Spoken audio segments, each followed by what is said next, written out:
দিন আগেই চিংড়ি মাছ এনে রেখেছে, পটল নিয়ে আসলাম। তো পটল আজকে আমার ছুটি আছে, তো পটল দিয়ে চিংড়ি মাছ রান্না হবে। তো পটলটা আগে কেটে টেটে নিয়ে ধুয়ে নিব, পটলটা ধুয়ে সুন্দর করে তারপরে চিংড়ি মাছ ভেজে নিব।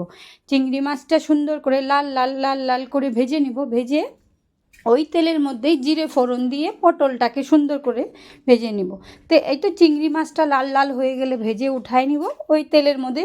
আর একটু জিরা ফোড়ন দিয়ে তেজপাতা দিয়ে একটুখানি পটল আর এটা লাল লাল করে লঙ্কার গুঁড়ো দিয়ে সুন্দর করে লবণ দিয়ে ভেজে নিব। ভেজে নিলে আরেকটা দিকে মশলা পিষে নিব। জিরা দিয়ে দিব, আদা লঙ্কা এগুলি একটু পেস্ট করে মশলা দানিটা ধুয়ে একটু জল দিয়ে দিব, এক ফোঁটা জল দিয়ে তারপরে কষানো হতে দিব। কষিয়ে কষিয়ে মশলাটার গন্ধ চলে যাবে, তার মধ্যে এক ফোঁটা চিনি দিয়ে তারপরে তুমি একটু তোমার পরিমাণ মতো তুমি জল দিয়ে দিবে। জল দিয়ে ফুটে আসবে ঝোলটা, চিংড়ি মাছগুলো দিয়ে দিবে।